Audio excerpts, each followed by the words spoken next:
Hello everyone, आज का विषय भारतीय संविदा अधिनियम 1872 the Indian contract act 1872 MCQ questions series 1। देखिए क्वेश्चन नंबर 1, भारतीय संविदा अधिनियम 1872 का विस्तार ऑप्शन ए संपूर्ण भारत पर है, बी जम्मू कश्मीर राज्य के सिवाय संपूर्ण भारत पर है, सी जम्मू कश्मीर, नागालैंड और सिक्किम राज्यों के सिवाय संपूर्ण भारत पर है, डी इनमें से कोई नहीं। इसका सही ऑप्शन ए संपूर्ण भारत पर है। इससे पहले 370 जब नहीं हटी थी उस समय इसका ऑप्शन नंबर बी सही होता था, जम्मू कश्मीर राज्य के सिवाय संपूर्ण भारत पर। 370 हटने के बाद ये कानून संपूर्ण भारत पर लागू है। क्वेश्चन नंबर 2, भारतीय संविदा अधिनियम अधिनियमित किया गया था सन ऑप्शन ए 1881 में, बी 1930 में, सी 1872 में, डी 1932 में। ऑप्शन सी 1872 में। क्वेश्चन नंबर 3, भारतीय संविदा अधिनियम 1872 लागू हुआ। ऑप्शन ए 25 अप्रैल 1872 को, बी 1 सितंबर 1872 को, सी 1 जुलाई 1872 को, डी 24 मार्च 1872 को। ऑप्शन बी 1 सितंबर 1872 को। क्वेश्चन नंबर 4, भारतीय संविदा अधिनियम में है, भारतीय संविदा अधिनियम में है ऑप्शन ए संविदा विधि की पूर्ण संहिता, बी मात्र संविदा विधि के सामान्य सिद्धांत, सी संविदा विधि के सामान्य और 3 विनिर्दिष्ट संविधाएं, डी संविदा विधि के सामान्य सिद्धांत और अन्य विनिर्दिष्ट संविधाएं। ऑप्शन डी इज राइट, संविदा विधि के सामान्य सिद्धांत और अन्य विनिर्दिष्ट संविधाएं।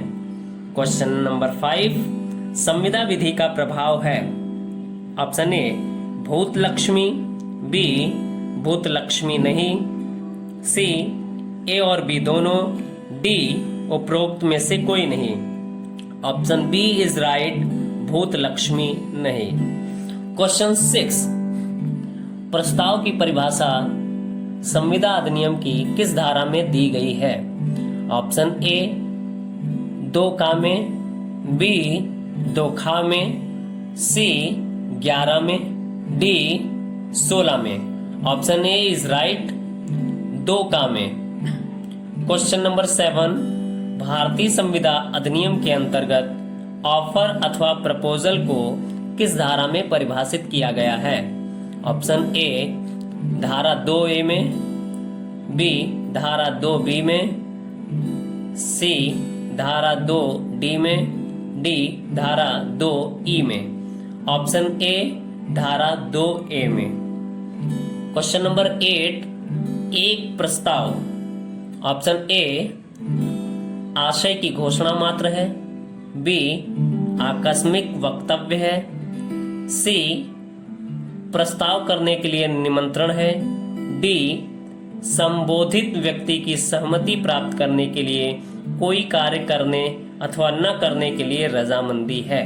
ऑप्शन डी इज राइट, संबोधित व्यक्ति की सहमति प्राप्त करने के लिए कोई कार्य करने अथवा न करने के लिए रजामंदी है। क्वेश्चन नंबर 9, निम्नलिखित में से कौन सा वैध प्रस्ताव का आवश्यक तत्व नहीं है?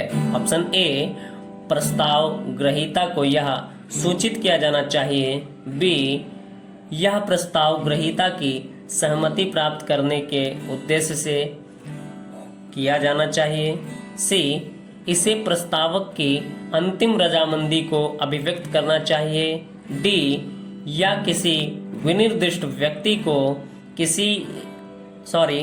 ऑप्शन डी या किसी विनिर्दिष्ट व्यक्ति को किया जाना चाहिए, सभी व्यक्तियों को नहीं। ऑप्शन डी इज राइट, यह किसी विनिर्दिष्ट व्यक्ति को किया जाना चाहिए, सभी व्यक्तियों को नहीं। क्वेश्चन नंबर 10, का ने खा को उसकी सहमति प्राप्त करने के उद्देश्य से एक लूना मोपेड 5,000 रुपए में विक्रय करने के लिए पत्र लिखा। और कहा कि वह उस लूना को विक्रय करने का इच्छुक है। उक्त कार्य के लिए यह कहा जाता है कि का ने ऑप्शन ए प्रस्ताव किया है, बी संविदा किया है, सी वचन दिया है, डी स्वीकृति दी है। ऑप्शन ए इज राइट, प्रस्ताव किया है। Thank you so much students.